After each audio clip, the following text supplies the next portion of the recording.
When you learn how to dive, you learn that there's only one way to set up your regulator, but there's actually several ways to set up your regulator. And understanding how they work might decide how your next breath happens in a real emergency. I'm Don, and I've dived all over the world and have seen and used many different configurations. So today, I'm gonna show you exactly how each of them work and how each of them handles a real-world airship. You'll learn the pros and cons of different configurations, their ideal use cases, how to air share, and how to retrieve a lost second stage, and different drills to practice to be familiar with each. Because no matter what configuration you use, it's gonna be nothing if you can't use it properly. So let's dive on in. Imagine you're enjoying a beautiful manta cleaning station when another diver rushes to you in frantic motions. Your hand instinctively goes straight to your octopus, rips it off, and presents it to them. You are their savior. Let's start off with the standard recreational setup with a single cylinder with a primary second stage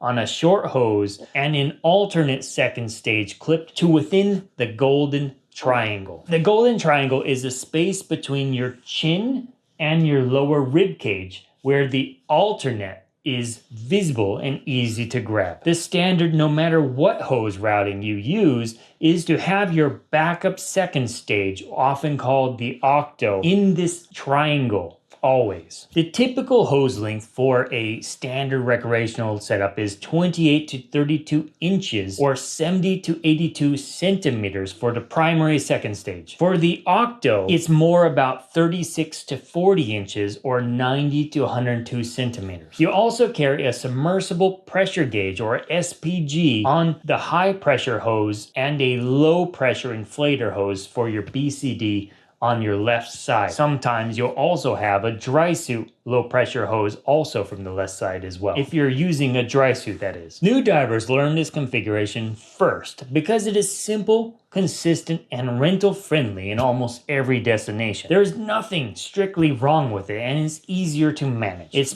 not unsafe by any means, but it is important with this configuration to make sure your octo is ideally clipped and high and visible so no one has to fish for it when things get noisy. The octo should be attached firmly and securely, but be able to be grabbed and ripped into someone's mouth in a pinch. It should never be dangling, and ideally not be easy to become dangling. Otherwise, you might have to optimize the setup a little bit more. However, if your main and octo second stages get lost since they are both on your right side, the textbook way to find your octo is to bring your right arm up and in below you, as close as to the cylinder as you can, and then back up again so that you can grab one of the hoses with your arm on the sweep. You'll find at least one of the second stage hoses and be able to follow that through and find the second stage from the end of that hose. In a textbook air share with this setup, the donor hands the octo to the out of gas diver and continues breathing off their primary. With that said, an out of gas diver may not be so kind always to ask, "Hey, would you please give me air?"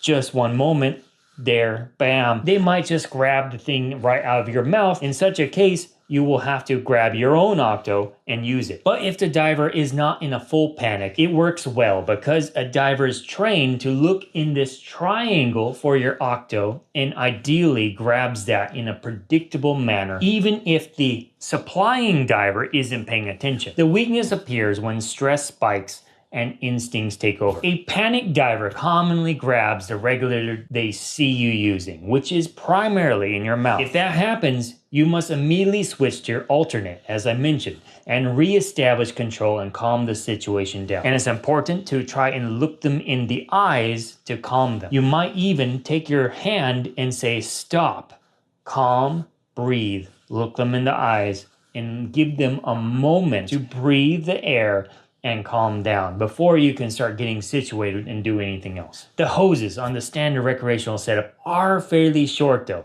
so to prevent any hoses ripping out of one of your mouths, you must hold onto each other, usually one person holding on the other side of their BCD at the same time, while locking eyes, and then begin to abort the dive together. It's important though, if you're providing air to an out-of-air diver, look into their eyes, be in control, and show that you are present and ready to help them. It helps calm the situation down as fast as possible to prevent further panic. Some of the cons of the standard recreational setup come with the need to have this close proximity while you're doing an air share. You'll be holding on to each other, and that can increase some task loading because you're also managing buoyancy of two people you're trying to communicate in a very close proximity and trying to position while you're in each other's space. Another common issue with this setup, but not entirely specific to the recreational setup, is the alternate octo can sometimes be neglected if it's only purged on the surface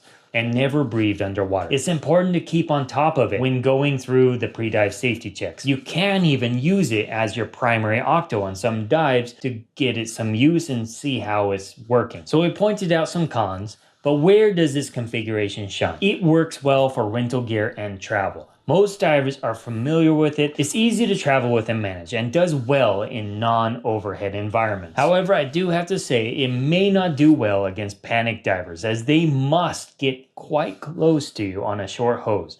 So it's best to help them calm down fast. Further, the short hose is limiting, so you must abort immediately in an air sharing scenario. Choosing the standard setup, especially if you're new, is a given because everyone uses it out of the open water certification. And like I said, it's not an unsafe way of diving. It's a perfectly good setup, and it works well because of that common configuration. If you dive simple conditions or you rent gear frequently and want universal compatibility, most divers are going to be familiar with this configuration.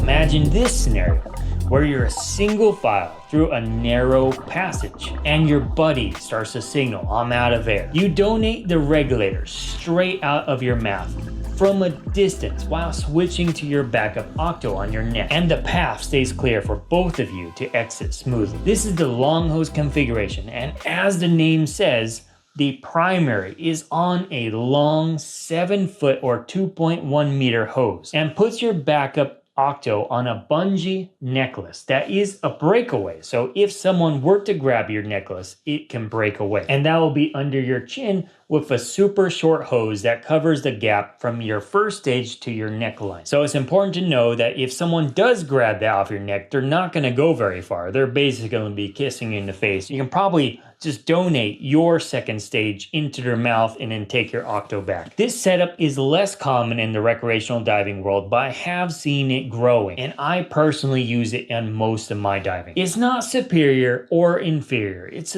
just different and has its own trade-offs. It's important to note that most divers who start going into side mount or back mount and doubles, often called twin sets, will start getting into long hose setup due to some of the added constraints of the gear, but also because the long hose helps solve one of the glaring issues of the standard hose setup, the maneuverability. With a long hose, you have a really long hose to donate to an out-of-air diver, and you don't need to be hugging each other on the way to the surface. You can donate your primary to someone and get them out of your space fairly quickly and give them time to calm down. This creates a safety net for both divers. Although, since the hose is long and it becomes more important that the out-of-air diver and the diver donating to the out-of-air diver controls the long hose position with at least one hand on the hose each. This helps prevent sudden tugs or yanks that could pull it out of someone's mouth. So if you are practicing an air share with someone using a long hose, make sure you always grab the hose and hold it. Never take your hand off that hose. The long hose comes with its own pre-dive safety checks, and usually if someone's using a long hose, they will take it off to show someone that the hose is unobstructed and will be sitting on top of the rest of your gear. This is important because you don't want to find out it's obstructed when you're in an air share in particular. The long hose will route under the right arm, across the chest, and around the back of your neck to the mouth or clipped off to the right D-ring. The bungee backup sits just under the chin, so it is always in the same place and protected from current and silt. It also makes it easy to find in a pinch. It's always there. The donation protocol is to primary donate always, then switch to necklace at convenience, but always donate first. Let the diver take the regulator and start breathing off of it, and then you can just switch at any moment to your necklace octo. Then once you switched, you can then deploy the full long hose to let the other diver calm down in a controlled space that's generally away from you. And then the real beauty of it is because that long hose affords you so much distance, you can actually navigate as full two divers in a potentially overhead environment and make a controlled exit. So obviously, if you are going to be pursuing more advanced forms of diving and going into overhead environment, this is where that long hose regulator really starts to shine. That's where its benefits come from, that long hose. And donating the regulator that you're breathing from removes uncertainty because you know it works and the other diver gets a proven supply. And with that long hose, space reduces stress, improves communication, and keeps hands free for buoyancy, trim, and navigation. You're not locked to holding on to each other and boarding straight up. You actually can maneuver and continue to dive for as long as you have gas. While generally the protocol is to abort immediately, you have the ability to navigate to somewhere that's safe. And of course, the regulator retrieval is fairly straightforward, given the first place you start to look for a second stage is bungeed right on your neck. And one story that's always stuck with me that I want to kind of drive home with this whole thing is that I did read a story of an experienced diver who had basically talking with their buddies and ready to dive. They had fell into some water that was rather shallow and weren't able to find their second stage in time in a standard configuration and unfortunately drowned. And this did cost a real life. And this always just stuck with me, that having a real octo on your neck could be a real lifesaver in such a situation. You don't have to look for it. It's always going to be there as long as you remember to put it on your neck. And even if you didn't, that short hose is pretty easy to find around your shoulder. So that can be a real benefit. And if your long hose gets away from you, it's very long and hard to miss, likely dangling below you. The biggest pain will be reeling it back in and stowing it. Side mounted and back double twin sets are often pushed for this long hose configuration because of the benefits it provides. And while these configurations are perfectly acceptable recreationally, obviously you need more cylinders for bottom gas for tech diving. And so generally, as divers start doing tech dives, they'll be pushed into this configuration naturally as well. But it's not just strictly limited to tech diving. So that's something to take away. You can still use a long hose setup for the benefits if you so choose to do so. And that's the power of choice and being able to choose your standard configuration. Just remember that the long hose setup optimizes for ease of air sharing and maneuverability and easy access on the neck octo. But it does add some overhead that we should talk about. Because it's a long hose,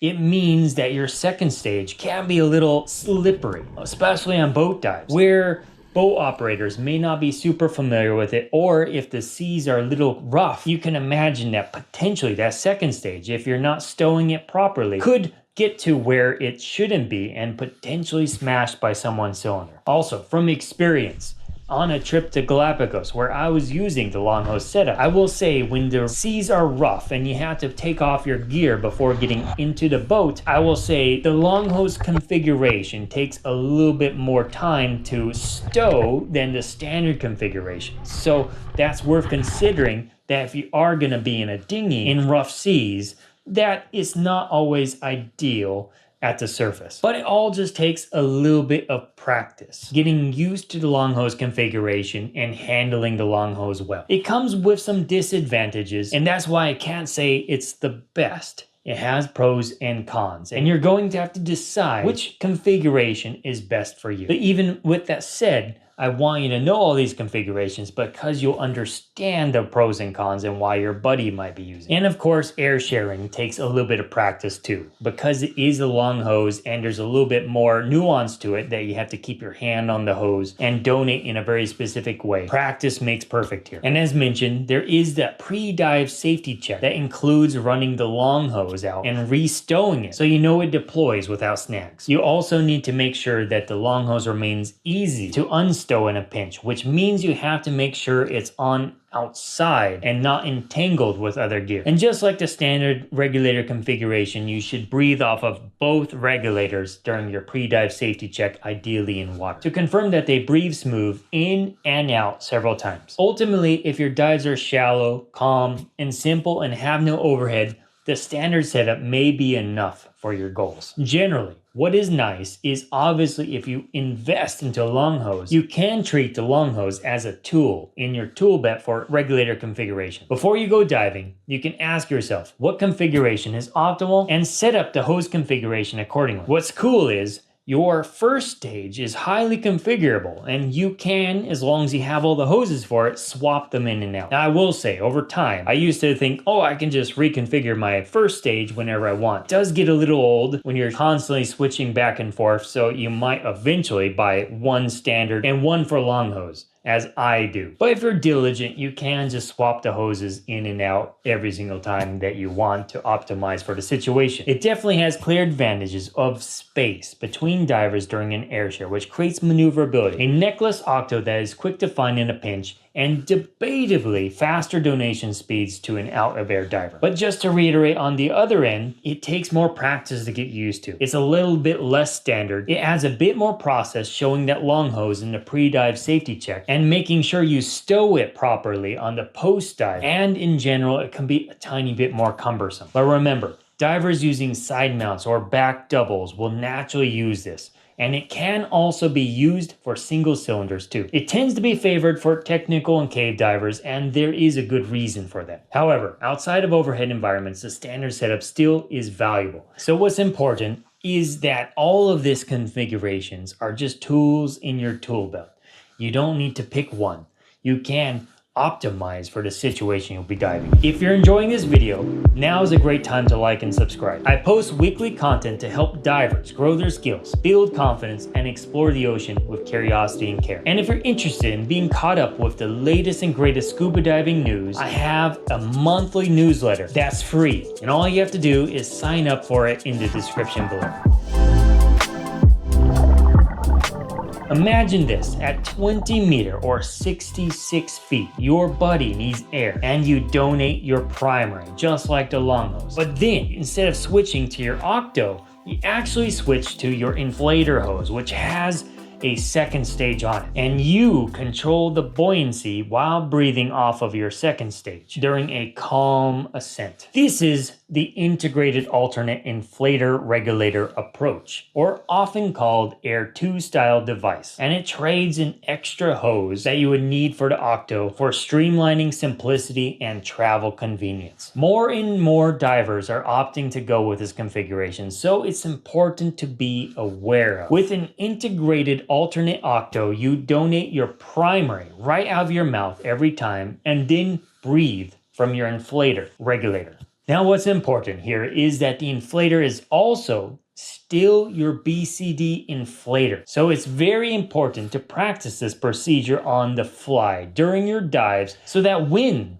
something goes wrong, you don't eject yourself to the surface hitting the wrong button. Because you're on your inflator, you must control the buoyancy with the same hand that is helping you breathe. For these setups, I recommend a slightly longer primary hose, like 36 to 40 inches or 90 to 102 centimeters. So both divers have enough space during your ascent. You don't want someone crammed on you while you're dealing with that inflator hose that's also your BCD control. Some divers divers go to a 5 foot or 152 centimeter primary to get even more room while keeping the system simple, which makes it a bit like a hybrid long hose and still gives maneuverability once the long hose is donated. So just like the other configurations, it has some options and some wiggle room to optimize different things. The nice thing is to retrieve your long hose, it's similar to the long hose setup, and the inflator hose is always just to your left, so you always know where that thing is, just kind of like the necklace regulator. It's consistent and in a predictable location. But here's the catch-22. Because the Air 2 has so much complexity in one single area as a failure point, it's important to be super good at controlling. That's why I personally believe Air 2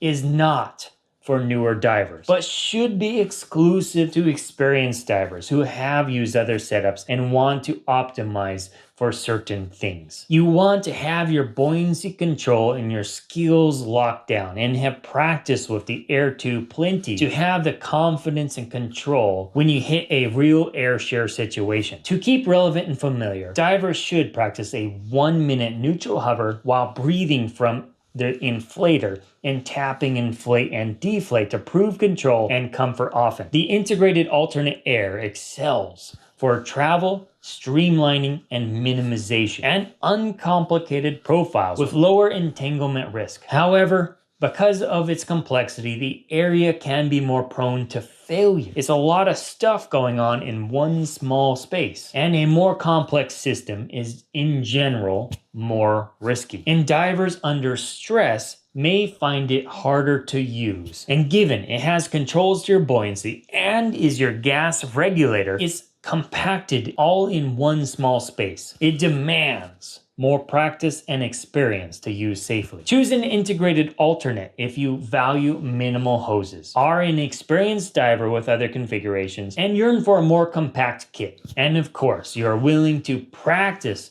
with breathing off the inflator hose during an ascent until it feels boring.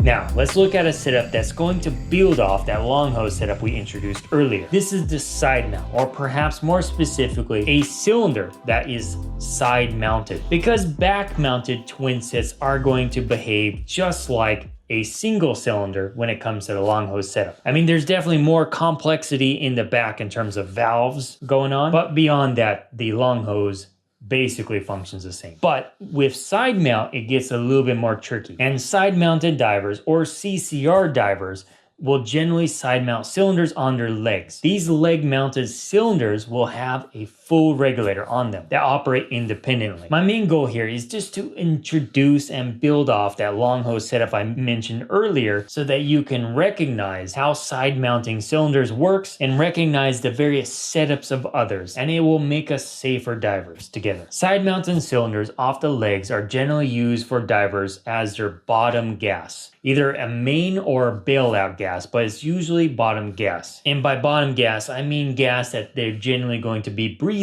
during the bottom time of their dive. Of course, it's a little bit more complex than that, especially when you start seeing divers with lots of different cylinders, but I'm gonna go ahead and simplify that here. Because of course, they might need other cylinders to get down to that depth and other cylinders to get back up to the surface. Each of those cylinders can be filled with different gases that optimize for the depths that they're to be breathed from, but can also be deadly if they're breathed from at the wrong depth. Thus, when you see a diver slinging all sorts of cylinders, it's important to remain calm and not reach to or breathe from a random cylinder. Signal that you're out of air, and the diver will provide you a long hose to you with a regulator they can breathe from, just like the long hose that I mentioned earlier. Alternatively, you can just rip the one out of their neck. These divers undergo a lot of training and accept that regulator could be ripped from their mouth. They may not like it, but they will respond according to all their training. But at least you know that is a gas you can breathe at the depth you're at. Generally, these configurations will always use a long hose configuration as we discussed earlier, somewhere in the setup. But finding the right cylinders and regulators may be more tricky as an out-of-air diver. It's not always as simple as grabbing the first regulator you see. However, these setups still try to configure a second stage in the triangle, the same as all the other configurations that we talked about today. Either the one that they're breathing from in their mouth or the one that's stowed to the right of their D-ring is the long hose. And generally, they'll also have a necklace regulator too. It's going to be very similar to the long hose setup. Just the hose routing will be to different cylinders. The important thing is the same benefits of this kind of configuration is the same routing that you're going to be seeing with the long hose setup. So it's no different. It's just for tech diving, you will generally worry about more gas cylinders and which depths that those cylinders can be used, and they will all have different purposes. And of course, each of those cylinders will have a different regulator on them. But remember, don't just start grabbing a regulator and start breathing from it. Either the one that's in their mouth or just signal out of air and they will provide you one in a very prompt manner. The important part of all this is that you, as a diver, can quickly recognize other divers' setups and be able to have an idea